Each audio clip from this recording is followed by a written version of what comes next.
Hello to all my dear students, my name is Sumit Rana. बच्चों, आप सभी का बहुत बहुत स्वागत है आपके अपने इस YouTube channel Sumit Rana BSc classes के ऊपर।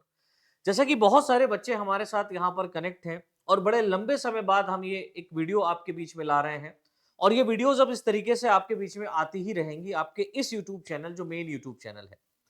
आप सभी लोग जानते हैं कि हमने एक 2 चैनल ऐसे क्रिएट किए थे जहाँ पर हमें एक बिहार का पूरा लेकर के चलना पड़ा और यूपी का पूरा जो है ना सिलेबस लेकर के चलना पड़ रहा है। उन दोनों चैनल पे काम हो रहा है।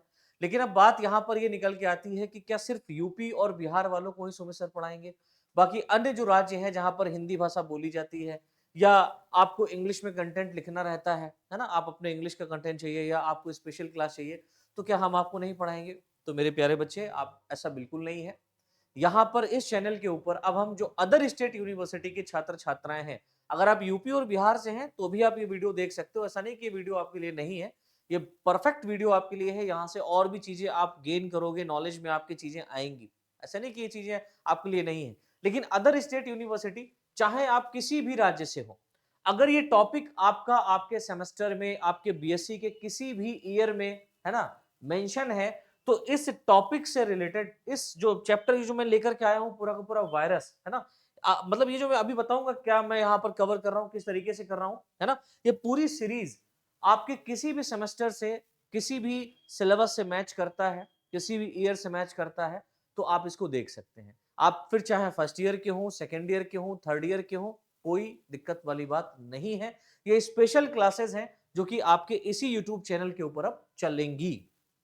जिसमें बच्चे हम यहाँ पर बॉटनी की स्पेशल क्लास लेकर के आ रहे हैं फॉर बीएससी के लिए। और चाहे आप किसी भी स्टेट यूनिवर्सिटी से हो, ऑल स्टेट के लिए यहाँ पर है, सभी राज्यों के लिए है, सभी राज्य की यूनिवर्सिटी के लिए है। क्योंकि वायरस एक ऐसा टॉपिक है बच्चे, जो हर राज्य की यूनिवर्सिटी में, है ना, पढ़ाया ही जाता है। तो वायरस का आज ये हम पहला क्लास लेकर के आ रहे हैं, जो कि बॉटनी और जूलॉजी के अंदर दोनों जगह आपको देखने को मिलता है।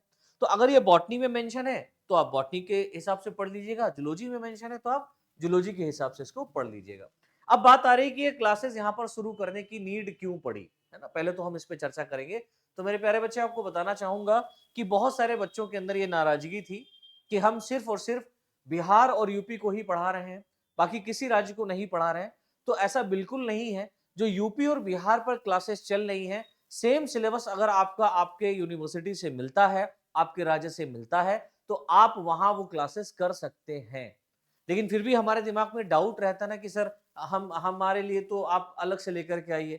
तो भैया चलो, हम आपकी बात मान लिए, आप भी हमारे ही प्यारे-प्यारे बच्चे हैं। इतना सपोर्ट और प्यार और सपोर्ट आप लोगों ने बनाया है कि दिल गदगद हो जाता है और ज़ाहिर-सी बात है इस चैनल के ऊपर काम करने का मन और भी बढ़ जाता है।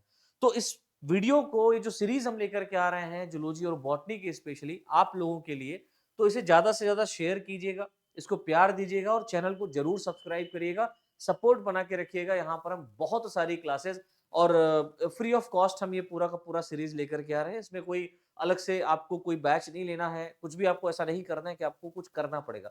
ये पूरा का पूरा सीरीज़ फ्री रहेगा। जो मुझे इंपॉर्टेंट लगेगा आपके एग्जाम के पॉइंट ऑफ व्यू से, चाहे वो बीएससी से रिलेटेड हो, एमएससी से रिलेटेड हो, ये क्लास आपके लिए बहुत-बहुत बेनिफिशियल होने वाली है। तो इस क्लास को ज़रूर कीजिएगा, अंत तक कीजिएगा। बस आप लोग अपना प्यार और सपोर्ट बनाए रखें। चलिए जी, क्लास को शुरू करते हैं बिना किसी देरी के।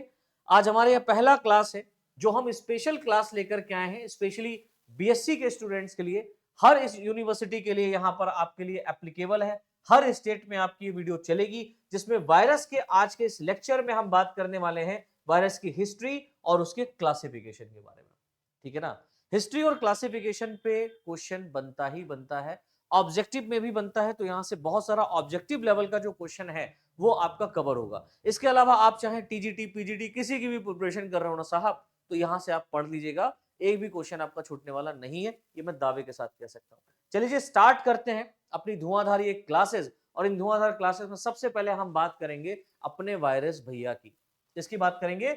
वायरस भैया की बात करेंगे। तो वायरस क्या है बेटा, है ना? वायरस क्या है? और यहाँ पर बोथ लैंग्वेज में कवर करके चल रहा हूँ। अगर आप हिंदी इंग्लिश मिक्स वाले हैं, तो आप यहाँ पर मैं पढ़ाऊंगा आपको इसी लेवल पे। लेकिन अगर आपको अपने एग्जाम में इंग्लिश में लिखना है, तो इसी का कन्वर्जन आपको मिल जाएगा। पीडीएफ जो है, वो आपके अपने टेलीग्राम ग्रुप के ऊपर मिल जाएगी। तो टेलीग्राम चैनल पे आप लोग जरूर ज्वाइन कर लीजिएगा। वीडियो को डिस्क्रिप्शन में टेलीग्राम का लिंक दिया हुआ है, ठीक है, सुमित राणा बीएससी क्लासेस के नाम से। बहुत सारे बच्चे जुड़े हुए हैं, इस क्लास के साथ में पीडीएफ आपका वहां पर डाल दिया जाएगा। चलिए जो शुरू करते हैं वायरस। अगर आप वायरस को देखें तो ऐसे भी लिख सकते हैं, है ना, वायरस। तो वायरस क्या है, इस पर हम चर्चा करें उससे पहले वायरस के बारे में थोड़ा सा हम बात करते हैं कि वायरस असेलुलर होते हैं। असेलुलर कहने का मतलब होता है बच्चे अकोशिकीय, अकोशिकीय होते हैं। अब असेलुलर कहने का मतलब क्या होता है, तो आप कहेंगे सर आ मतलब होता है अनुपस्थित, है ना, अनुपस्थित।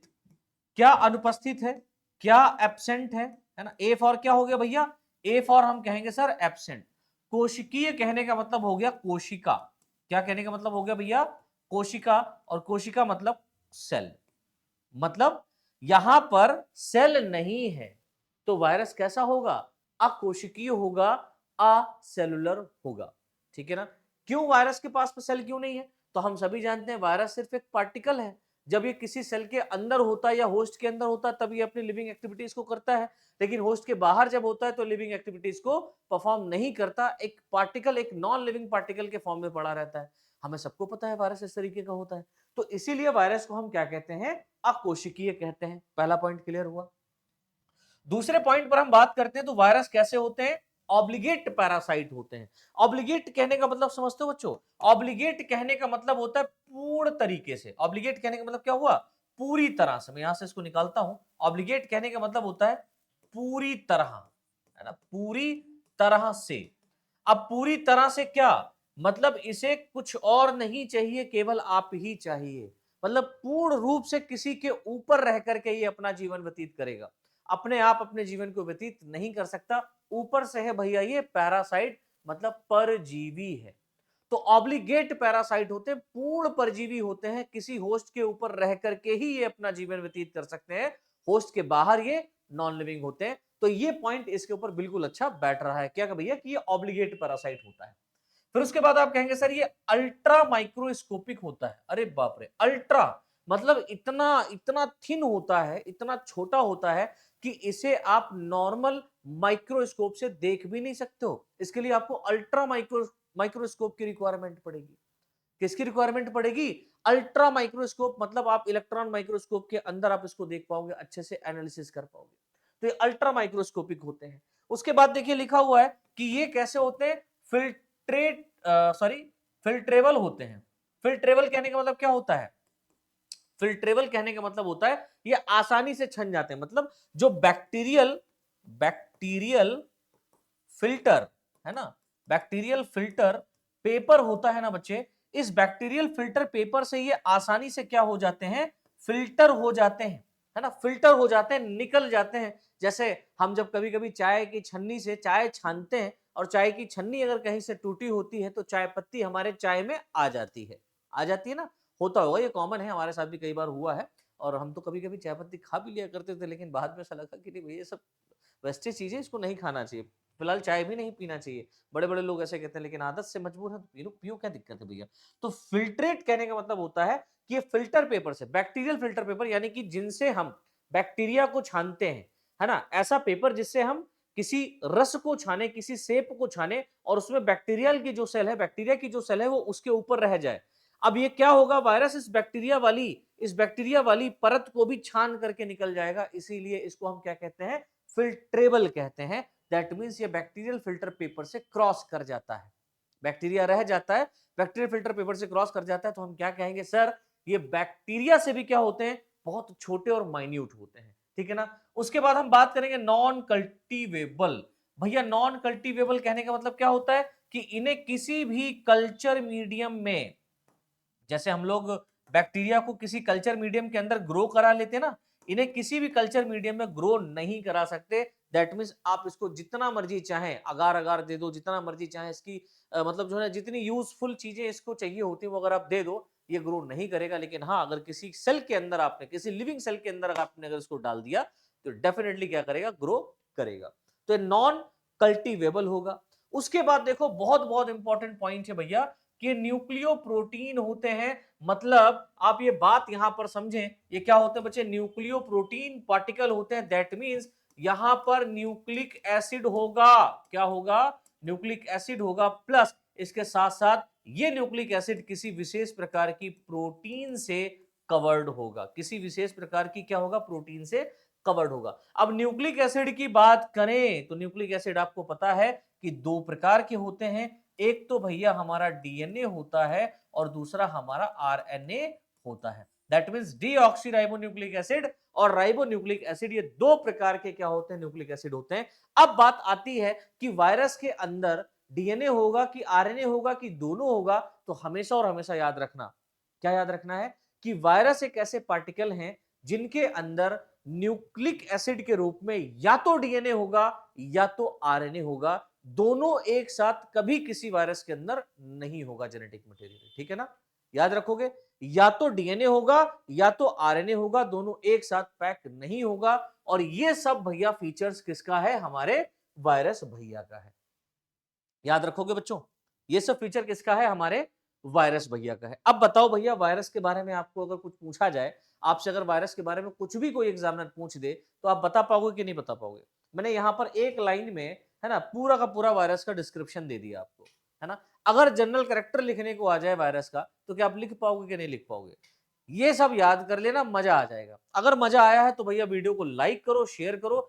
धुआंधार तरीके की क्लासेस आपको इसी तरीके की आप हम यहाँ पर प्रोवाइड करने वाले हैं इसी चैनल पर। तो आपका सपोर्ट, प्यार, लाइक, शेयर तो बनता है।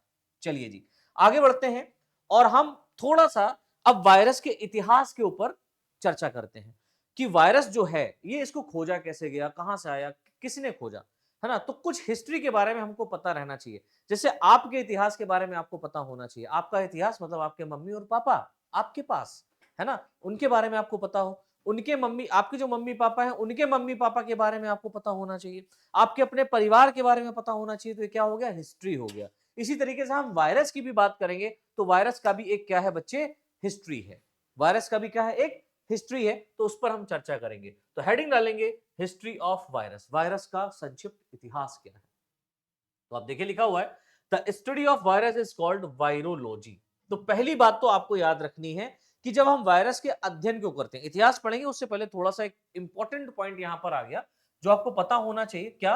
कि वायरस का जब हम अध्ययन करते हैं तो उसको किसी के अंतर्गत करते हैं, तो उसको हम कहते हैं वायरोलॉजी, है ना। जैसे हम लोग बॉटनी का अध्ययन करते हैं तो क्या क्या कहलाता है? मतलब जब हम लोग प्लांट का अध्ययन करते हैं तो उसको बॉटनी के अंदर अध्ययन करते हैं ना। एनिमल का अध्ययन करते हैं तो जूलॉजी के अंदर करते हैं, है ना। अब इनमें भी आप देखते हैं कि जैसे मान लो आप स्पेसिफिक हार्ट का अध्ययन कर रहे हो, उसके बारे में पढ़ लो तो आप कार्डियोलॉजी के बारे में पढ़ेंगे, और जो पढ़ता है उसको कार्डियोलॉजिस्ट कहते हैं। इसी प्रकार से वायरोलॉजी भी है। तो वायरोलॉजी एक ऐसी ब्रांच है जिसके अंदर आप स्टडी करेंगे किसके बारे में? वायरस के बारे में। And the specialist in the field of virology, अब इस जो वायरोलॉजी को पढ़ते हैं, जो वायरोलॉजी को पढ़ते हैं, उन्हें हम लोग वायरोलॉजिस्ट कहते हैं। क्या कहते हैं भैया? वायरोलॉजिस्ट कहते हैं। तो आप वायरोलॉजिस्ट बन जाओगे। आज की इस क्लास से जितनी भी हमारी क्लासेस यहाँ पर जो सीरीज आने वाली है वायरस से रिलेटेड, आप वायरोलॉजिस्ट ही होगे छोटे मोटे, है ना। मैं यहाँ पर कंप्लीट क्लास कराऊंगा आपकी वायरस की, याद रखिएगा। अभी तो ये हमारा सिर्फ हिस्ट्री और क्लासिफिकेशन चलेगा। इसके बाद में हम यहाँ पर नेचर ऑफ वायरस देखेंगे, स्ट्रक्चर ऑफ वायरस देखेंगे। उसके बाद में हम नॉमेनक्लेचर को भी कवर करेंगे यहाँ पर। फिर हम एक एक वायरस को उठाएंगे जो बहुत इंपॉर्टेंट है। जैसे टोबैको मोज़ेक वायरस हो गया, उसको हम पूरा लेकर के आएंगे वन शॉट वीडियो में। फिर उसके बाद बैक्टीरियोफेज वायरस हो गया, वन शॉट वीडियो में लेकर के आऊंगा।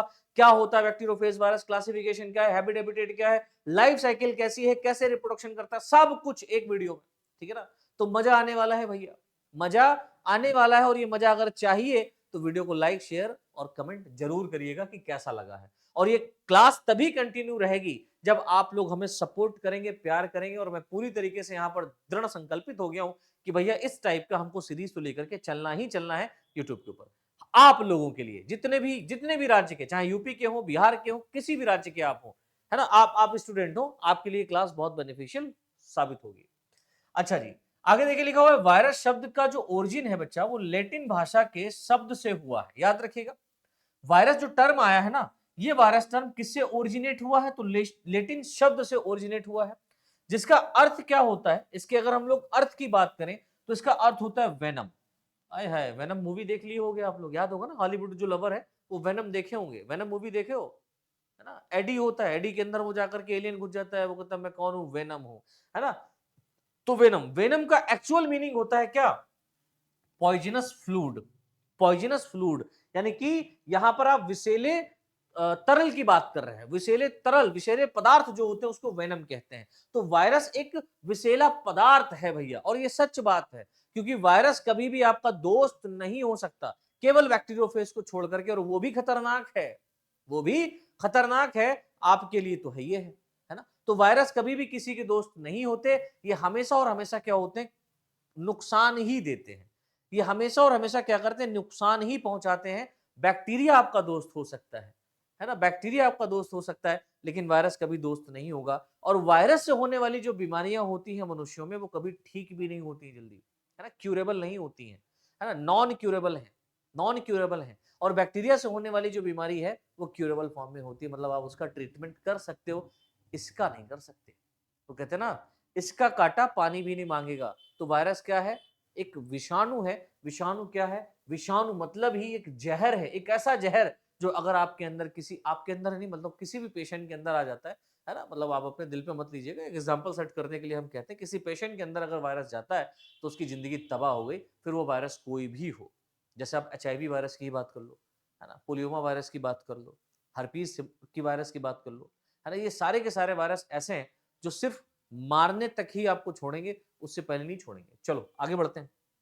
तथा इस शब्द का उपयोग लुइस पाश्चर साहब ने, तो वेनम या पॉइजनस शब्द का उपयोग किसने किया था, तो लुइस पाश्चर ने किया था। याद रखिएगा, एक लैटिन शब्द से ओरिजिनेट ये भाषा है। एक शब्द है वायरस। वायरस का मतलब यहां पर लैटिन में हम कहते हैं वेनम या पॉइजनस फ्लूइड। इसका उपयोग किया था लुइस पाश्चर साहब ने। और कब किया था, जब इन्होंने इन्फेक्शियस डिजीज के एजेंट के लिए सबसे पहले प्रयोग किया था, है ना। तो लुइस पाश्चर ने जब सबसे पहले अपना इन्फेक्शियस डिजीज के लिए, इन्फेक्शियस डिजीज के एजेंट के लिए प्रयोग किया था, तो उसमें इन्होंने पाया कि भैया कुछ ऐसे पार्टिकल होते हैं, कुछ ऐसे पार्टिकल होते हैं जो खतरनाक होते हैं, डिजीज कॉज कर रहे हैं, उन्हें हम वायरस कहते हैं। आगे देखिए लिखा हुआ बच्चे कि सबसे पहले दिमित्री इवानोस्की की अगर हम लोग बात करें, तो लुइस पाश्चर का नाम सबसे पहले आएगा, याद रखिएगा, क्योंकि उन्होंने टर्म या यहां पर इन्होंने इसका जिक्र किया था। बात आती है दिमित्री इवानोस्की की, है ना। तो दिमित्री इवानोस्की की अगर आप बात करें तो 1892 में वायरस को खोजा था। तो सबसे पहले इवानोस्की साहब ने, सबसे पहले इवानोस्की साहब ने ही क्या किया था, वायरस को डिस्कवर किया था, इस बात को याद रखना। और इन्होंने यह स्पष्ट किया कि टोबैको मोजेक जो डिजीज होती है, टोबैको मोजेक कहने का मतलब जो तंबाकू का पौधा है, कौन है भैया, जो तंबाकू का पौधा है उसके ऊपर जो बीमारी होती है वो वायरस के कारण होती है ना। तो एक टोबैको मोजेक जो डिजीज है, एक हेल्दी टोबैको प्लांट को इन्फेक्ट कर सकती है, तथा यह इन्फेक्शन एक प्लांट से दूसरे प्लांट में भी ट्रांसमिट होता है। ये बात बताई हमारे दिमित्री इवानोव्स्की साहब ने। इन्होंने एक प्रयोग किया था। प्रयोग क्या किया था कि जो इन्फेक्टेड टोबैको प्लांट था उसका इन्होंने एक रस बनाया, एक सैप बनाया। उस सैप को इन्होंने क्या किया बेटा, एक बैक्टीरियल फिल्टर पेपर से फिल्टर किया। जब बैक्टीरियल फिल्टर पेपर से फिल्टर किया तो जो फिल्ट्रेट निकला, उस फिल्ट्रेट को इन्होंने हेल्दी टोबैको प्लांट में इंजेक्ट किया। और कुछ समय बाद, मतलब जब स्प्रेड किया, तो इन्होंने कुछ समय बाद देखा कि वो प्लांट भी उसी प्रकार की डिजीज से इंफेक्टेड होता है जिस प्रकार की डिजीज से उन्होंने, जिस प्रकार के डिजीज या डिफेक्टेड प्लांट से उन्होंने सैप तैयार किया था। समझ में आ रहा है ना। तो इन्होंने क्या कहा, इन्होंने कहा कि कुछ ऐसे पार्टिकल हैं जो बैक्टीरिया से भी छोटे होते हैं और बैक्टीरियल फिल्टर पेपर से पास हो जाते हैं, है ना। और इन्हें इन्होंने क्या कहा, पार्टिकल कहा, ना कि नाम दिया, याद रखना, पार्टिकल कहा। अब इवानोव्स्की साहब की और हम लोग बात करें तो इवानोव्स्की ने एक इन्फेक्टेड टोबैको लीफ के सैप को बैक्टीरियल फिल्टर पेपर से फिल्टर करके, देखो मैंने अभी वही बताया है ना, एक हेल्दी टोबैको प्लांट पर जब स्प्रे किया तथा कुछ समय बाद देखा कि लीफ इन्फेक्टेड हो जाती है। इस प्रकार इन्होंने एक कंक्लूजन निकाला कि डिजीज का जो एजेंट होता है वो फिल्ट्रेबल है ना, फिल्ट्रेबल में है, और जो बैक्टीरिया से भी छोटा होता है। इसलिए इवानोव्स्की को वायरस की खोज का श्रेय दिया जाता है। इवानोव्स्की ने वायरस की खोज का श्रेय इसलिए दिया जा रहा है क्योंकि इवानोव्स्की ने ये बता नहीं पाया, ये बता नहीं पाया कि वायरस के कारण ही ये क्या हो रहा है, डिजीज हो रहा है, ये नहीं बता पाया था। इन्होंने सिर्फ इतना बताया कि कुछ ऐसा एजेंट है, कुछ ऐसा पार्टिकल हो सकता है, कुछ ऐसे एजेंट हो सकते हैं जो बैक्टीरिया से भी छोटे हैं और एक विशेष प्रकार की डिजीज को कॉज कर रहे हैं। और सबसे पहले जो डिजीज खोजी जाने वाली है वो भैया टोबैको मोजेक वायरस ही है, याद रखियो, है ना, टोबैको मोजेक डिजीज है।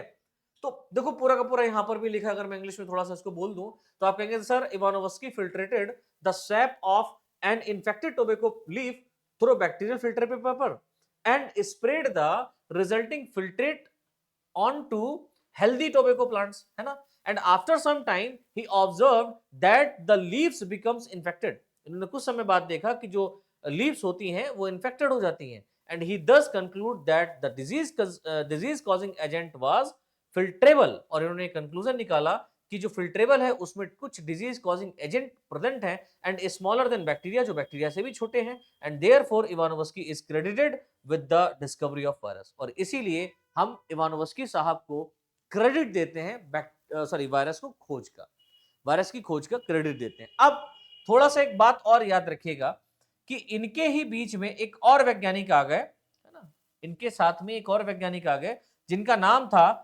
मार्टिनस बेजरिंग साहब। याद रखिएगा, बहुत इंपॉर्टेंट है, मार्टिनस बेजरिंग साहब। मार्टिनस बेजरिंग साहब को, है ना, सर्वप्रथम वायरस शब्द को दिया था। तो वायरस के शब्द को कॉइन किसने किया, वायरस का शब्द दिया किसने, तो मार्टिनस बेजरिंग साहब ने। जैसे हम लोग ये जानते हैं ना कि मम्मी और पापा के मिलने से हम हुए, और हमारा नाम अब मम्मी पापा ही रखते हैं, लेकिन पहले हम लोग क्या करते थे, पंडित जी के पास जाते थे, कुंडली बनवाते थे, आज भी जाते हैं, लेकिन कुंडली बनवाते हैं और कहते हैं कि पंडित जी थोड़ा सा नाम का आप बता दीजिए, क्या नाम रखा जाए। तो पंडित जी कुछ अक्षर दे देते हैं कि इन इन अक्षरों के ऊपर अगर आप स्टार्ट करते हैं नाम को तो इसका भविष्य बहुत उज्जवल होगा। ऐसा सुना है ना आपने? हाँ, वैसे ही। लेकिन यहाँ पर ऐसा नहीं है। यहाँ पर क्या है कि खोजा किसी और ने, नाम दिया किसी और ने, पापा कोई और ही है। यहाँ पर भी ऐसा है, पापा हमारे हमारे मम्मी-पापा और हैं, नाम दे रहे हैं पंडित जी। समझ में आ रहा है? मम्मी-पापा और हैं, नाम दे रहे हैं पंडित जी, तो वही हाल यहाँ पर भी है कि इनके मम्मी-पापा और हैं। इनके मम्मी-पापा कौन है? तो इनके मम्मी-पापा इवानोस्की साहब हैं। है ना? यही मम्मी, यही पापा, क्योंकि इन्होंने ही तो खोजा और नाम दिया बेजरिंग साहब ने। तो वायरस शब्द किसने दिया? याद रखना, बेजरिंग साहब ने दिया। वायरस शब्द किसने दिया? बेजरिंग साहब। वायरस को सबसे पहले खोजा किसने? इवानोवस्की साहब ने। ठीक है ना? इवानोवस्की साहब ने। अच्छा, इन्होंने इवानोवस्की की खोज की पुष्टि की, जिसमें इन्होंने 1888, मतलब 3 बार 8 और आगे 1 लगा दो, है ना, 1888 के करीब कॉन्टेजियम वाइवम फ्लूडम, है ना, कॉन्टेजियम वाइवम फ्लूडम यानी कि जीवित रोग कारक द्रव्य के सिद्धांत को प्रपोज किया था। इन्होंने एक अपना जो है ना सिद्धांत दिया, किसने? बेजरिंग साहब ने। इवानोवस्की के ही जो है ना प्रयोग को इन्होंने आगे बढ़ाया, मतलब इन्होंने बिल्कुल इवानोवस्की की तरह ही एक इन्फेक्टेड प्लांट लिया, उसका सैप तैयार किया और फिल्ट्रेबल पेपर से उसको छाना और छान करके स्प्रे किया। तो इन्होंने कहा कि जो स्प्रे है, जो फिल्ट्रेट है, जो फिल्टर, जैसे चाय छानते चाय निकलती है, उसको हम चाय बोलते हैं, चाय पत्ती अलग कर देते हैं, वैसे यहाँ पर जो फिल्ट्रेट निकला, इसको इन्होंने कहा कि ये एक प्रकार का कॉन्टेजियम वाइवम फ्लूडियम है। क्या है? कॉन्टेजियम वाइवम फ्लूडम है, जो कि क्या है बच्चा? एक रोग उत्पन्न करने वाला स्प्रे है ना, द्रव्य है ना। तो जीवित रोग कारक, जीवित रोग कारक, है ना, एक ऐसा फैक्टर जो लिविंग डिजीज, जो लिविंग है और डिजीज कॉज करता है ना। इस सिद्धांत को इन्होंने दिया था, तो याद रखिएगा। तो कॉन्टेजियम वाइवम फ्लूडियम किसने दिया? तो मार्टिनस बेजरिंग साहब ने दिया। इनके दो नाम आपको याद रखना है, इनका दो काम याद रखना। एक तो नाम किसने दिया वायरस? बेजरिंग ने। कॉन्टेजियम वाइवम फ्लूडियम किसने कहा?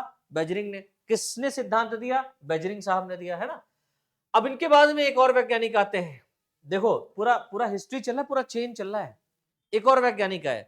अब आपकी शादी हो गई, आपके जीवन में एक वैज्ञानिक और आ गया। अब वो वैज्ञानिक कौन है? उन वैज्ञानिक का नाम है WM स्टेनले साहब। अब ये क्या करेंगे?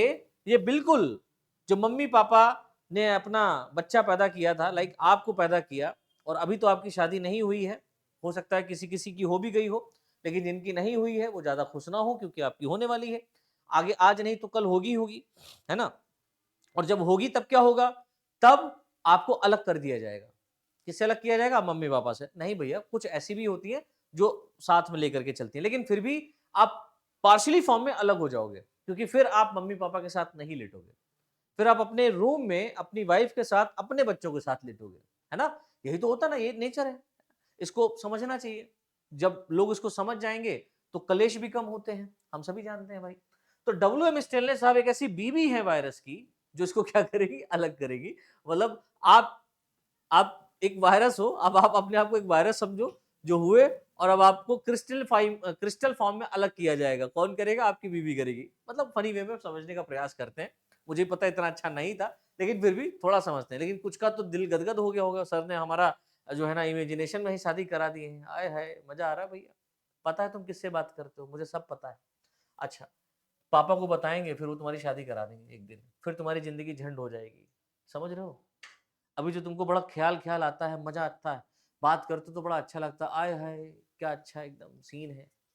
क्या सीन है, मोदी जी कहते हैं। आय हाय! क्या सीन है। तो आप जब बात करते हो क्या सीन बनता है, आपका क्या इमेजिनेशन पावर रहा होगा। अरे हमारा भी रहा है यार, तभी तो हम बता रहे हैं, इतना एक्सपीरियंस से बता रहे हैं आपको कि एक सीन बनता है कि एक ऐसा लगता है कि दुनिया ही अलग है, लेकिन जब शादी हो जाएगी तब तुमको पता चलेगा साला मेहनत करनी है, पैसा कमाना है, बच्चों का भविष्य देखना है। अच्छा, डब्ल्यूएम स्टेनले की अगर हम लोग बात करें तो डब्ल्यूएम स्टेनले ने 1935 में, कब 1935 में आते-आते टीएमवी यानी टोबैको मोज़ेक जो वायरस था, टीएमवी मतलब जो टोबैको मोज़ेक वायरस था, इसको सफलतापूर्वक क्या कर लिया था, क्रिस्टलाइज़ कर लिया था। मतलब स्टेनले साहब ने सबसे पहले क्या किया था, वायरस को क्रिस्टल के फॉर्म में अलग किया। किस फॉर्म में? क्रिस्टल के फॉर्म में, पार्टिकल्स के फॉर्म में अलग किया। और ये ऐसे क्रिस्टल थे कि 1935 में किया गया क्रिस्टल वाला जो वायरस था, टोबैको मोज़ेक वायरस जो था, इसको अगर आज 2026 में आप किसी प्लांट के ऊपर डालोगे जाकर के ना, तो वो क्रिस्टल उस प्लांट को इन्फेक्ट करेगा, याद रखना। तो ये ऐसे क्रिस्टल हैं जो मतलब जीवन पर्यंत कभी भी आपको इन्फेक्ट, आपको नहीं बल्कि प्लांट को इन्फेक्ट कर सकता है। ये इतने खतरनाक, इतने घातक हैं, इसीलिए तो उनको विषाणु कहा गया। क्या नाम सोच के रखा गया भाई, समझो, है ना? ज़हर ज़हर ही होता है। आज खाओ तो भी ज़हर, 10 साल बाद खाओ तो भी ज़हर, 100 साल बाद खाओ तो भी ज़हर ही ज़हर रहेगा, है ना? तो वही बात है कि टीएमबी को जो है ना, इन्होंने सफलतापूर्वक क्रिस्टलाइज़ किया तथा वायरस को न्यूक्लियो प्रोटीन के रूप में प्राप्त किया। किस रूप में प्राप्त किया? एक न्यूक्लियो प्रोटीन के रूप में इन्होंने इसको निकाला, जिसके लिए इनको 1946 में काम किया, 35 में, और सम्मान मिला 1946 में, है ना? में इन्हें नोबेल प्राइज से सम्मानित किया गया। तो आपकी बीवी जुड़ी है आज आपसे, लेकिन आप सम्मानित कब किए जाओगे अपने बीवी के कारण, है ना? अपनी वाइफ के कारण, जब आपके बच्चे हो जाएंगे, बड़े हो जाएंगे, उनको पाल पोस के बड़ा कर दोगे, है ना? अब जब उनका आप जो है ना शादी वादी करने जाओगे, तब वो समधी जी आपके जो है या समधन जी जो आपकी हैं, वो आपको सम्मान करेंगी कि भैया बहुत अच्छा किया आपने, इतनी अच्छी औलाद पैदा करी, मतलब राम आपने पैदा किए, मतलब आपने राम को जन्म दिया है हमारी सीता मैया के लिए, है ना? ऐसा मतलब विचार रहता है। लेकिन हम लोग रील में ये भी देखते हैं कि जो बहू होती है, उसकी जो ससुराल होती है, वहां पर वो हमेशा चुड़ैली दिखाई जाती है, लेकिन जो दामाद होते हैं वो अपनी ससुराल में हमेशा राम ही दिखाए जाते हैं, है ना? तो ये मेंटेलिटी क्रिएट हो रही है, खतरनाक मेंटेलिटी भाई, इसको रोकना पड़ेगा और आप ही लोग रोक सकते हैं। चलिए आगे बढ़ते हैं। मजा भी आता है सीरियल देखने में। हाँ, मुझे तो आता है, आपको पता नहीं। लिखना बताना आता है कि नहीं आता है। आगे देखिए, चलो पढ़ भी लो थोड़ा सा। इनके द्वारा जो क्रिस्टलाइज किए गए पार्टिकल्स हैं, इनमें टोबैको प्लांट में मोज़ेक डिजीज को फैलाने की पूरी कैपेसिटी पाई जाती है। तो याद रखना, जो क्रिस्टलाइज पार्टिकल हैं, ये क्या करते हैं, एक डिजीज को कॉज कर सकते हैं पूरी तरीके से। अतः यह प्रूव होता है कि वायरस लिविंग नहीं होते, बल्कि नॉन लिविंग पार्टिकल होते हैं। और यहीं से यह प्रूव हो गया कि वायरस लिविंग नहीं बल्कि एक नॉन लिविंग पार्टिकल होता है ना? जो लिविंग सेल को इन्फेक्ट करके डिजीज को फैलाता है। लिविंग सेल को जब इन्फेक्ट करेगा, फिर उसमें ये अपनी एक्टिविटी करेगा, फिर उसके अंदर ये रोग उत्पन्न करेगा और उसे मार डालेगा। समझ में आ रहा है ना भाई? ये होता है। अच्छा, इसीलिए वायरस को लिविंग और नॉन लिविंग के बीच की कनेक्टिंग लिंक माना जाता है। अब वायरस जो है, इस बात का प्रतीत भी है कि इवोल्यूशन जो हुआ है, जो विकास हुआ है ना, जो जीवन की उत्पत्ति हुई है, वो नॉन लिविंग मैटर से ही हुई होगी। और ये प्रूव भी हो चुका है। जब हम लोग आगे इन फ्यूचर कभी भी जब हमारा टर्न आएगा, इवोल्यूशन वाला चैप्टर हम कवर करेंगे पूरा डिटेल में, मैं लेके आऊंगा पूरा का पूरा इवोल्यूशन वाला चैप्टर में, मैं यहाँ पर डिटेल में कवर करूंगा। आप जब वो पढ़ेंगे तो मजा आ जाएगा। आप पूरा जब सीरीज देख लोगे ना, तो इवोल्यूशन आपको पूरा अच्छे से समझ में आ जाएगा, फिर कहीं और देखने की रिक्वायरमेंट नहीं है आपको। तो वो चीज वहां पर भी हम मेंशन करेंगे कि वायरस जो है, ये लिविंग और नॉन लिविंग के बीच का क्या माना जा रहा है, कनेक्टिंग लिंक, यानी कि वायरस से पहले भी जीवन था, वायरस के बाद भी जीवन है और हमेशा रहेगा, है ना? अब आगे हम देखेंगे इसके जनरल फीचर्स के बारे में।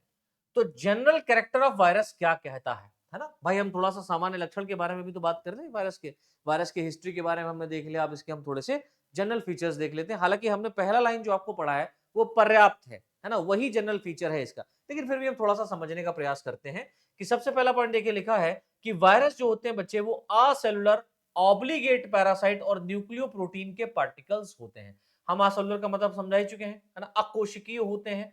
ऑब्लिगेट पैरासाइट मतलब पूर्ण परजीवी होते हैं, एक ही ऑर्गेनिज्म या किसी स्पेसिफिक ऑर्गेनिज्म के ऊपर रह करके अपना जीवन व्यतीत करेगा उससे अंत तक, है ना, जब तक मार नहीं देता। और न्यूक्लियो प्रोटीन पार्टिकल होते हैं मतलब यानी कि यहां पर आपको डीएनए या आरएनए में से कोई एक न्यूक्लिक एसिड देखने को मिलेगा और प्रोटीन से कवर रहता है। अच्छा, दूसरा पॉइंट देखिए लिखा हुआ सामान्य रूप से अगर आप देखें तो वायरस 20 से 300 नैनोमीटर साइज वाले होते हैं, है ना। 20 नैनोमीटर से 300 नैनोमीटर साइज वाले आपको ये देखने को मिल सकते हैं। तीसरी पॉइंट आपको याद रखना है कि वायरस को बैक्टीरियल फिल्टर पेपर से फिल्टर करने पर, है ना, जब आप इस वायरस को बैक्टीरियल फिल्टर पेपर से फिल्टर करेंगे, क्या करेंगे बच्चा, फिल्टर करेंगे, तो जो हमें प्राप्त फिल्ट्रेट मिलता है ना, जो हमें प्राप्त फिल्ट्रेट होता है, आप इससे इसे अलग नहीं कर सकते हैं, है ना। तो वायरस को फिल्ट्रेट से अलग नहीं किया जा सकता, ये वायरस का एक बहुत स्पेसिफिक पॉइंट है। तो virus can not be separated from the filtrate when filtrated through bacterial filter paper, right. Next आप देखिए, वायरस में जेनेटिक मटेरियल या तो डीएनए होगा या तो आरएनए के रूप में से केवल एक ही हो सकता है, या तो डीएनए होगा या तो आरएनए होगा। वो अलग बात है कि इसका शेप कैसा होगा, डीएनए सिंगल स्टैंडर्ड होगा कि डबल स्टैंडर्ड होगा, आरएनए सिंगल स्टैंडर्ड होगा कि डबल स्टैंडर्ड होगा, है ना। ये क्यूबाइडल होगा कि सर्कुलर होगा कि कैसा होगा, ये ना हेलिकल होगा, ये सब आगे हम लोग जेनेटिक मटेरियल के तौर पर इसको जब क्लासिफिकेशन करेंगे तब समझेंगे। आगे देखिए लिखा हुआ है वायरस का एक पार्टिकल वायरॉन कहलाता है, यानी कि वायरस का कोई एक पार्टिकल अगर आपको मिल जाए तो वो क्या कहलाएगा, वायरॉन कहलाता है, जिसमें किसी भी प्रकार की एक्टिविटी नहीं पाई जाती। लेकिन ये वायरॉन पर्याप्त है डिजीज कॉज करने के लिए।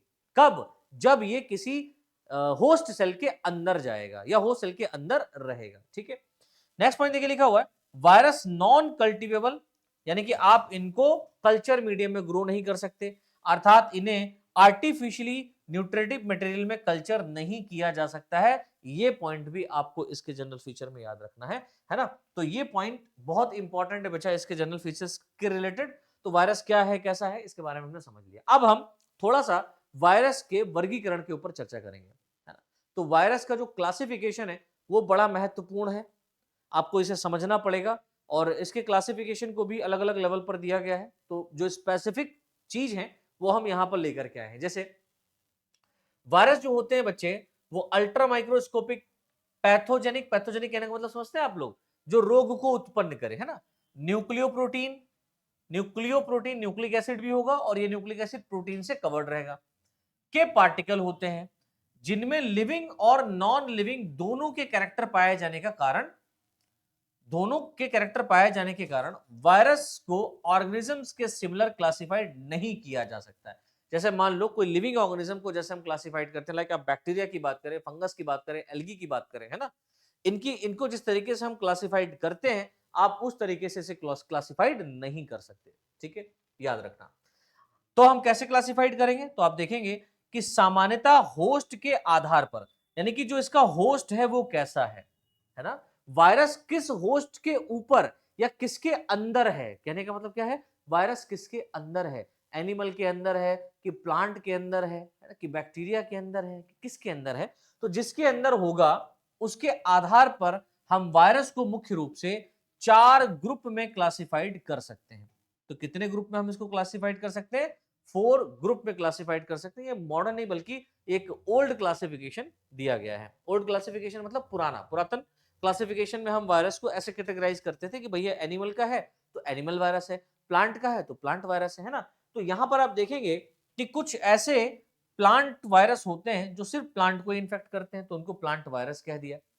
कुछ ऐसे वायरस होते हैं जो एनिमल के अंदर, अगर आप एनिमल की बात करें, किसकी बात कर रहे हैं बच्चे, एनिमल की बात कर रहे हैं, तो एनिमल में आप 2 टाइप के एनिमल देखोगे, एक तो इनवर्टिब्रेट जिनके अंदर रीढ़ की हड्डी नहीं होती, और एक तो वर्टिब्रेट जिनके अंदर रीढ़ की हड्डी पाई जाती है। तो इनवर्टिब्रेट के अंदर जो इंफेक्शन फैला रहे हैं उनको इनवर्टिब्रेट वायरस कहेंगे, और जो वर्टिब्रेट के अंदर इंफेक्शन फैला रहे हैं उनको वर्टिब्रेट वायरस कहेंगे। उसके बाद एक और नेचर निकल के आया जो कि स्पेसिफिक है, जिसको हमने कह दिया कि ये डुअल होस्ट वायरस हो गया।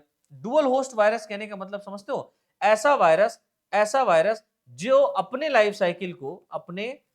साइकिल को कंप्लीट कराने के लिए दो होस्ट की जरूरत लगे इसको, दो होस्ट यहां पर होंगे, मतलब एक होस्ट के अंदर ये इन्फेक्शन कॉज करेगा और दूसरे होस्ट की मदद से ये क्या करेगा, किसी होस्ट के अंदर जाने का काम करेगा, है ना, किसी दूसरे होस्ट को, मतलब पहले होस्ट को इन्फेक्ट कर रहा है, इस होस्ट से किसी दूसरे होस्ट में जाने के लिए ये किसी एक ऐसे होस्ट को लेकर के आता है जिसके अंदर ये वेक्टर के रूप में बैठता है ना, मतलब एक ऐसा होस्ट आएगा जो वेक्टर के रूप में रहेगा, जिसके अंदर ये जाएगा और उससे ये दूसरे अंदर चला जाएगा। जैसे हम डेंगू की बात करते हैं, डेंगू क्या है, एक वायरस है, येलो फीवर क्या है, वायरस है, एक वायरस के कारण होने वाली डिजीज है।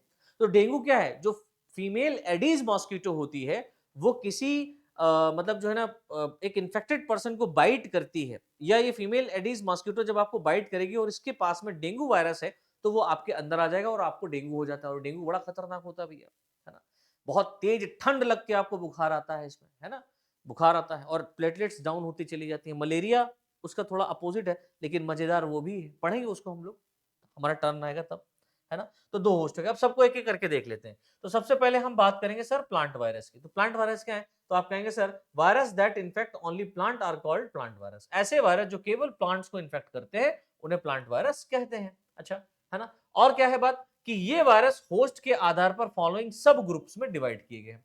अब ये वायरस भी होस्ट के आधार पर निम्नलिखित सब ग्रुप में इसको डिवाइड किया गया। जैसे होस्ट अगर एल्गी है तो उसको एल्गल वायरस कहेंगे, होस्ट अगर बैक्टीरिया है तो उसको बैक्टीरियल वायरस कहेंगे, होस्ट अगर फंगस है तो उसको फंगल वायरस कहेंगे, है ना। अगर एल्गी है तो एल्गल वायरस, दैट मींस ये कीटोसेरोस, है ना। और माइक्रोमोनास की अगर हम लोग बात करें तो कीटोसेरोस और माइक्रोमोनास ये क्या करते हैं, एल्गी को इन्फेक्ट करने का काम करते हैं वायरस। बैक्टीरियल वायरस में आपका एक मोस्ट फेमस कौन भैया, बैक्टीरियोफेज वायरस, है ना, जिसको टी फेज कहते हैं। उसके बाद फंगल वायरस की अगर हम लोग बात करें तो माइकोफेज कौन होगा, माइकोफेज। बैक्टीरियोफेज हो जाएगा बैक्टीरियल वायरस और माइकोफेज हो जाएगा फंगल वायरस, माइकोफेज हो जाएगा फंगल वायरस, है ना। तो होस्ट के आधार पर इनको हमने और भी डिवाइड कर दिया, ठीक है ना, होस्ट कैसा है। देन उसके बाद में इन्वर्टिब्रेट वायरस की बात करें तो इन्वर्टिब्रेट वायरस कहने का मतलब virus that infect invertebrates animals, for example herpes virus हो गया, है ना, ऑफ क्रैब्स, तो जो क्रैब्स होते हैं उनमें हर्पीज वायरस होता है ना।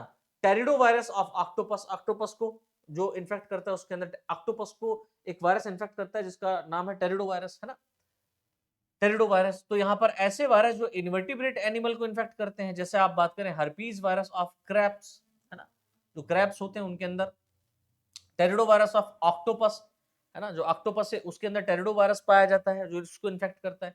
तो ये इन्वर्टिब्रेट हो गए, इनके अंदर रीढ़ की हड्डी नहीं होती। अच्छा, जिनमें रीढ़ की हड्डी पाई जाती है उनको वर्टिब्रेट्स कहते हैं। तो उनको इन्फेक्ट करने वाला वायरस क्या कहलाएगा, वर्टिब्रेट वायरस कहलाएगा। ये पुराना है, अभी मॉडर्न वाला भी देखेंगे, उसको समझेंगे। तो ऐसे वायरस जो वर्टिब्रेट ऑर्गेनिजम्स को इन्फेक्ट करते हैं उन्हें वर्टिब्रेट वायरस कहते हैं, है ना, वर्टिब्रेट वायरस कहते हैं। जैसे आप स्मॉल पॉक्स की बात कर लें, छोटी माता आ जाती है ना, इसको हम लोग कॉमन लैंग्वेज में क्या कहते हैं, सॉरी स्मॉल पॉक्स हो गया ये। उसके बाद में चिकन पॉक्स की बात करें, छोटी माता, चिकन पॉक्स को हम लोग छोटी माता कहते हैं, है ना, ये छोटी माता है। छोटे छोटे धब्बे आ जाते हैं बच्चों के ऊपर, और जिसके घर में बच्चों के ऊपर पूरे शरीर के ऊपर छोटे छोटे चकत्ते बन जाते हैं ना, और उसके अंदर फ्लूइड भर जाता है, तो हम वहां पर क्या करते हैं कि छौंकते नहीं। छौंकने का मतलब क्या है कि आप दाल में तड़का नहीं लगा सकते, क्यों, उसके पीछे साइंटिफिक रीजन है बच्चा। साइंटिफिक रीजन क्या है कि जब आप दाल में छौंका लगाएंगे तो उसके छौंकने से वो जो भाप उड़ती है ना, उससे क्या होता है कि इनका इन्फेक्शन और ज्यादा बढ़ जाता है, क्योंकि इसे और भी अच्छी चीजें मिल जाती हैं। तो हम ये चीज नहीं करते हैं। दूसरी बात, आप अवॉइड करते हैं अपने बच्चे को उस घर में भेजने के लिए, क्यों, क्योंकि वो जो वायरस है आपके बच्चे को भी इन्फेक्ट कर सकता है। तो क्या कहते हैं कि भैया हमारे घर में माता जी निकली है, आप जो है ना आना नहीं। अब माता जी निकली है 4 किलोमीटर दूर, लेकिन आप रहते हो 15 किलोमीटर दूर, आप उसी परिवार से रिलेटेड हो, और वो कहते हैं कि भैया छौंक के खाना मत बनाना, हमारे यहाँ माता निकली है, रूठ जाएंगी। नहीं भैया, 15 किलोमीटर दूर हो बना सकते हो, एक ही घर में हो तो आप मत बनाना, नहीं तो वो बच्चा परेशान हो सकता है, ठीक है। ये साइंटिफिक रीजन है। उसके बाद में हर्पीज वायरस खतरनाक है भैया, हर्पीज वायरस खतरनाक है। पोलियो वायरस, आज भी पोलियो के ड्रॉप्स हमारे यहाँ दिए जा रहे हैं, है ना, 2 बूंद जिंदगी के, कितना खतरनाक वायरस है, लेकिन उन्होंने वैक्सीन बनाया इसका। उसके बाद रेबीज वायरस, जिसको हो जाता है पानी पीना छोड़ देता है, जिसको हो जाता है पानी पीना छोड़ देता है। क्यों पानी पीना छोड़ देता है भाई, क्योंकि जब वो पानी पीने चलता है ना, तो जिससे वो रेबीज हुआ है वो पानी के अंदर दिखाई देने लगता है उसको, उसको फोबिया हो जाता है। ये एक हाइड्रोफोबिक बीमारी है भैया, पानी से डर लगने वाली बीमारी। और भैया जब आप पानी से ही डर जाओगे तो क्या बचोगे? पानी डिहाइड्रेशन हो जाएगा, बॉडी के अंदर पानी नहीं रहेगा तो मर जाएंगे ना, सीधी सी बात है। तो वायरस वो जो हमेशा खतरनाक ही होता है ना। अब हम बात करते हैं सर डुअल नेचर वायरस। देखो मैंने यहां पर इसको लगाया भी आपको अवेयर करने के लिए कि आप इसे समझ लो, देख लो अच्छे से। अगर आपने अभी तक नहीं समझा है तो जान लो कि डुअल होस्ट वायरस वो होते हैं जो दो होस्ट यानी दो डिफरेंट होस्ट पर डिपेंड होता है, उसे डुअल होस्ट वायरस कहते हैं। जैसे हम डेंगू की बात कर लें, चिकनगुनिया बहुत चला था बीच में, याद है? हाथों और जोड़ों में बड़ा पेन हो रहा था, हो जाता था। कैसे हो जा रहा था? यही मॉस्किटो के काटने से हो रहा था। येलो फीवर वायरस है ना, येलो फीवर वायरस इन्हीं महाशय के काटने से होता है। महारानी कहेंगे तो ज्यादा अच्छा है। जीका एक नया वायरस खोजा गया है, जीका खतरनाक है ये भी, इसमें पूरा बॉडी बॉडी पेन करता है आपका, इन्हीं फीमेल मॉस्किटो के कारण काटने से होता है। और इस फीमेल मॉस्किटो का नाम क्या है? Aedes mosquito. और मेरे भाई अगर आप इसको देखें तो ये कुछ इस तरीके से दिखाई देती है। देख लो ये कैसी दिखाई देती है, तो आप कहेंगे सर एडीज मॉस्किटो कुछ ऐसी दिखाई देती है। आप मॉस्किटो को देखेंगे, इस मॉस्किटो को जब आप देखेंगे तो इसके पूरे बॉडी के ऊपर है ना व्हाइट व्हाइट व्हाइट व्हाइट धब्बे पाए जाएंगे। यानी इसकी जो टांगे हैं ना, इसकी टांगों के ऊपर आप देखोगे कि सफेद सफेद सफेद सफेद चकत्ते हैं। जहां दिख जाए पहली फुर्सत में मारो इसको, पहली फुर्सत में मारो, नर्क स्वर्ग भूल जाओ, जहां मिले मारो। समझ लो, इसको मारने की मैं बात कर रहा हूं। कौन है ये फीमेल एडीज मॉस्किटो है। कौन है ये सर? ये फीमेल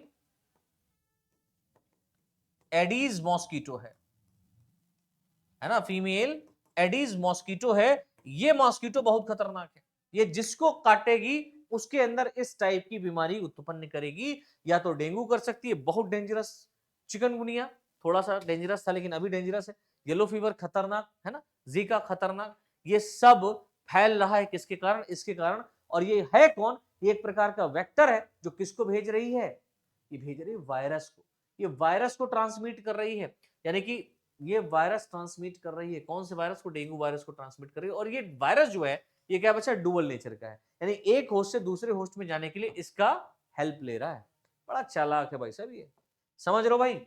अब इसके बाद में हम थोड़ा सा एक और पॉइंट यहां पर डिस्कस करेंगे, इंपॉर्टेंट है। एक साइंटिस्ट थे हॉलमैन, है ना। हॉलमैन ने 1948 में सभी वायरस को एक ऑर्डर में रखा, एक ऑर्डर में रख दिया। और इस ऑर्डर का नाम इन्होंने पता क्या दिया था? वायरेल्स। क्या नाम दिया? वायरेल्स। तो ऑर्डर वायरेल्स कहा किसने? हॉलमैन साहब ने। एवं इस ऑर्डर वायरल को इन्होंने 3 सब ऑर्डर में डिवाइड कर दिया। जब बहुत कंफ्यूजन होने लगा कि भैया ऐसे नहीं हो सकता है, क्योंकि डुअल नेचर वायरस, जो डुअल नेचर वायरस था इसने दिक्कत कर दिया था। तो कुछ वायरस ऐसे होते हैं जो प्लांट को भी इन्फेक्ट करते हैं और एनिमल को भी इन्फेक्ट करते हैं, तो उनको प्लांट एनिमल में रखेंगे क्या? तो डुअल नेचर में रखेंगे। लेकिन वो बड़ा कंफ्यूजिंग था। तो हॉलमैन साहब आ गया, इन्हें क्या कर दिया? ऑर्डर वायरस दे दिया। और इसमें 3 इन्होंने कैटेगरी कर दी, है ना, 3 सब ऑर्डर दे दिए। पहला ऑर्डर इन्होंने दे दिया फैजनी, है ना, फैजनिया। तो फैजनी के अंदर बैक्टीरियल वायरस को रख दिया, है ना। फैजनी, फेज वायरस, फेज वायरस कहां थे? बैक्टीरियल वायरस के अंदर आ गए, है ना, फैजनी के अंदर आ गए। ऑर्डर अगर हम लोग जू फैजनी की बात करें तो इसमें एनिमल वायरस को इंक्लूड कर दिया। जितने भी एनिमल वायरस है, चाहे वो इन्वर्टिब्रेट हो, नॉन इन्वर्टिब्रेट हो, है ना, या वर्टिब्रेट हो। उसके बाद में फाइटोफैजनी की बात करें तो प्लांट वायरस कह दिया। तो हॉलमैन ने क्या किया? 3 सब ऑर्डर दे दिए और एक मेन ऑर्डर दिया जिसका नाम था वायरल्स। तो वायरल्स ऑर्डर के अंदर 3 सब ऑर्डर दे दिए और वो 3 सब ऑर्डर का नाम इस तरीके से रख दिया कि भैया बैक्टीरिया को इन्फेक्ट कर रहा है तो यहाँ पर फैजनी कर दो, एनिमल को कर रहा है तो जू फैजनी कर दो, प्लांट को कर रहा है तो फाइटोफैजनी कर दो, खत्म बात। लेकिन आप अगर मॉडर्न क्लासिफिकेशन की बात करेंगे, आज की डेट में जो हम पढ़ते हैं समझते हैं, तो मॉडर्न क्लासिफिकेशन क्या कहता है देखेंगे कि वायरस के स्ट्रक्चर और कंपोजिशन के आधार पर, वायरस का कैसा स्ट्रक्चर है, उसका कंपोजिशन कैसा है, उसके आधार पर मॉडर्न क्लासिफिकेशन को भी प्रपोज किया गया है। तो हमारे बीच में आज की डेट में 3 क्लासिफिकेशन इसके हैं। एक तो ओल्ड है, फिर हॉलमैन साहब आए, उन्होंने ओल्ड जो है ना क्लासिफिकेशन को थोड़ा मॉडिफाइड कर दिया, लेकिन उसके बाद में क्या किया? मॉडर्न क्लासिफिकेशन दिया गया। अच्छा, इस मॉडर्न क्लासिफिकेशन सिस्टम को किसने दिया? तो 3 वैज्ञानिकों ने मिलकर के दिया। एक तो लॉफ साहब थे, दूसरे हॉर्न साहब थे और तीसरे टॉर्नर साहब थे। तो लॉफ, हॉर्न और टॉर्नर ने 1962 में 1962 के आसपास में न्यूक्लिक एसिड, यानी वायरस का न्यूक्लिक एसिड कैसा है, डीएनए है या आरएनए है, उसकी सिमेट्री कैसी है, इसमें सममिति कैसी पाई जा रही है, और इसका एनवेलप के आधार पर, और इसका एनवेलप कैसा है, इसका एनवेलप मतलब इसका कैप्सिड कैसा है, उसके आधार पर इसे प्रपोज किया था। ठीक है, तो लॉ ऑफ हॉर्न और टॉर्नियर की बात करें तो 1962 में इन्होंने न्यूक्लिक एसिड सिमेट्री और एनवेलप के आधार पर इसको प्रपोज कर दिया, और बहुत अच्छा क्लासिफिकेशन माना जाता है, इसी को हम लोग डिस्कस भी करते हैं। अच्छा, इस क्लासिफिकेशन के अकॉर्डिंग इन्होंने वायरस को फाइलम वायरा के अंदर रखा। कहां रख दिया? फाइलम वायरा के अंदर रख दिया, है ना, क्लासिफाई कर दिया, तथा फाइलम वायरा को सब फाइलम डीऑक्सीवायरा और राइबोवायरा में क्लासिफाई कर दिया। तो इन्होंने किया क्या एक्चुअल में, जो फाइलम वायरा था, क्या था? फाइलम वायरा था। इस फाइलम वायरा को इन्होंने डीऑक्सी, मैं यहां पर लिख देता हूं, थोड़ा सा इसको छोटा कर देता हूं बच्चे समझाने के लिए, है ना।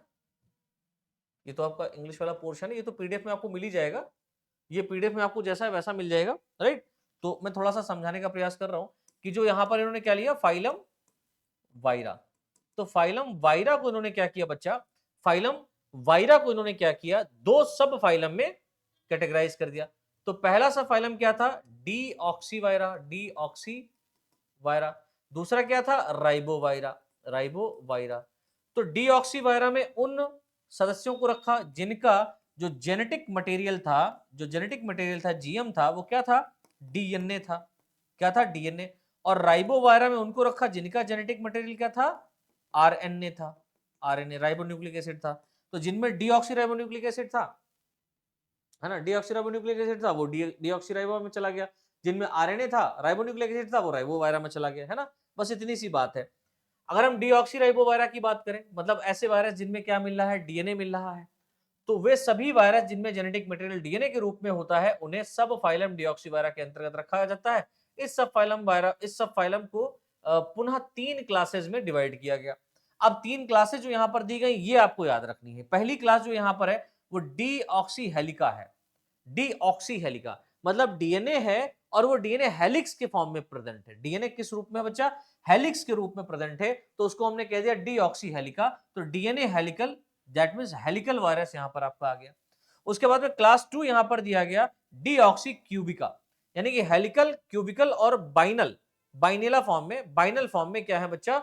यहां पर वायरस का शेप है, तो शेप में जिस तरीके का डीएनए फिक्स है या रखा गया है, उस लेवल का हमने यहां पर नाम दे दिया। तो हेलिकल लेवल का है तो डीऑक्सी हेलिका कह दिया, है ना। और वहीं पर बेटा क्यूबाइडल वायरस अगर है, क्यूबिकल लेवल का है डीएनए, क्यूबिकल लेवल का है, क्यूब लाइक है, तो उसको हमने डीऑक्सी क्यूबिका में रखा, तो उसमें क्यूबिकल वायरस आ गया। क्लास 3 यहां पर दे दिया डीऑक्सी बाइनेला, मतलब डीएनए बाइनल होगा। डीएनए कैसा होगा बच्चे? बाइनल होगा, यानी बाइनल वायरस यहां पर आते हैं, है ना। तो ये आ गया आपके कहां पर? डीऑक्सी वायरा के अंदर। राइबोवायरा की बात करें बच्चा, तो यहां पर देखेंगे कि वह सभी वायरस जिनमें जेनेटिक मटेरियल आरएनए होता है, उन्हें सब फाइलम राइबोवायरा के अंतर्गत रखा जाता है ना। और इस सब फाइलम को 2 क्लासेस में डिवाइड किया गया।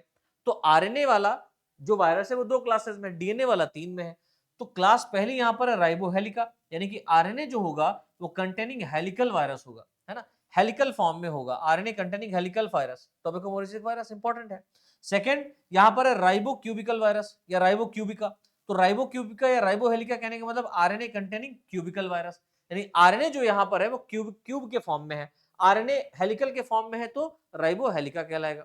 आरएनए हेलिकल के फॉर्म में है तो राइबोहेलिका, क्यूब के फॉर्म में तो राइबोक्यूबिका। डीएनए की बात करें, डीएनए हेलिकल के फॉर्म में है तो डीएनए हेलिकल के फॉर्म में होगा तो डीऑक्सी हेलिका। अगर क्यूबिकल के फॉर्म में है तो डीऑक्सी क्यूबिका, और अगर यहां पर बेटा बाइनल के फॉर्म में है तो डीऑक्सी बाइनेला, बाइनेला, ठीक है। तो ये यहां पर इसका फॉर्म बनता है, ठीक है बच्चे। तो आई होप आपको यहां पर ये क्लास मजेदार लगी होगी। ये पहली क्लास हमारी यहां पर थी बच्चे। पहली क्लास में हमने यहां पर वायरस के हिस्ट्री, जनरल फीचर्स को भी यहां पर इंक्लूड था, और उसके क्लासिफिकेशन। तो इसका हिस्ट्री हमने पूरा समझा। इस हिस्ट्री से बहुत सारे आपके एमसीक्यूज बनते हैं बच्चे, बहुत सारे आपके एमसीक्यूज बनते हैं। यहां से आप ये मान के चलो कि अगर केवल हिस्ट्री और क्लासिफिकेशन का ही वायरस का मैं एमसीक्यू लेकर के आऊंगा तो 30 से 35 क्वेश्चन आपके यहां से इजीली बन जाएंगे। 30 से 35 क्वेश्चन आपके एमसीक्यूज यहां पर बन जाएंगे। 32 35 जो एमसीक्यू है वो यहां से आपके प्रिपेयर्ड हो जाएंगे। तो आप लोग एमसीक्यू के लिए भी प्रिपेयर्ड रहिएगा। पहले हम ये सारी क्लासेस चलाएंगे, फिर हम हर एक पूरा का पूरा जो टॉपिक हम लेके चलेंगे, उस पूरे टॉपिक के कम से कम नहीं 100 या 150 या 200 क्वेश्चन एमसीक्यूज के लेवल के भी लेकर के आएंगे। इससे आपकी प्रिपरेशन दमदार लेवल की होगी, है ना। वो तभी आएगा भैया जब आप लोगों का प्यार, सपोर्ट, चैनल को सपोर्ट अगर आप लोग बनाएंगे तब, क्योंकि चैनल को सपोर्ट करना आप लोगों ने बंद कर दिया।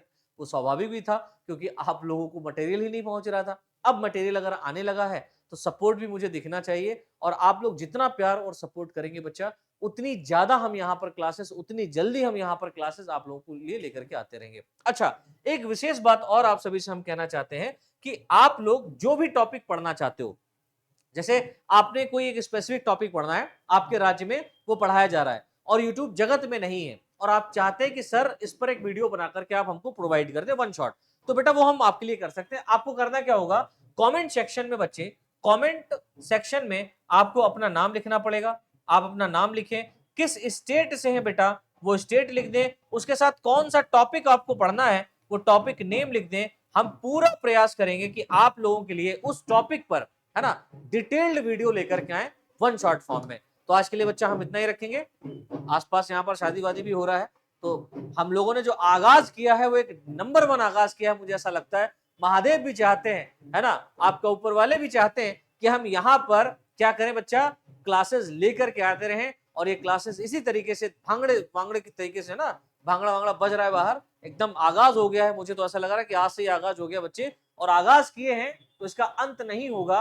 अंत तब होगा जब आपका बीएससी फाइनल होगा। तो मिलते हैं बच्चों नेक्स्ट क्लास में। आप लोगों को कोई भी टॉपिक पढ़ना है, उस टॉपिक का नाम, आप अपना नाम, स्टेट का नाम और टॉपिक का नाम जरूर डालें, और बच्चे आपकी कौन सी यूनिवर्सिटी है उसको भी जरूर मेंशन कर दीजिएगा, है ना, यूनिवर्सिटी। इससे क्या होगा कि जो टॉपिक मैं स्टार्ट करूंगा वो टॉपिक आपके नाम से स्टार्ट करूंगा कि इस बच्चे ने कहा था ये टॉपिक पे वीडियो होना चाहिए, और वो हम ये आपके लेकर के लिए आएंगे। ठीक है, तो मिलते हैं नेक्स्ट क्लास में। आज के लिए इतना ही, तब तक के लिए आप सभी को जय हिंद, जय भारत। वीडियो को शेयर, चैनल को सब्सक्राइब करना मत भूलिएगा।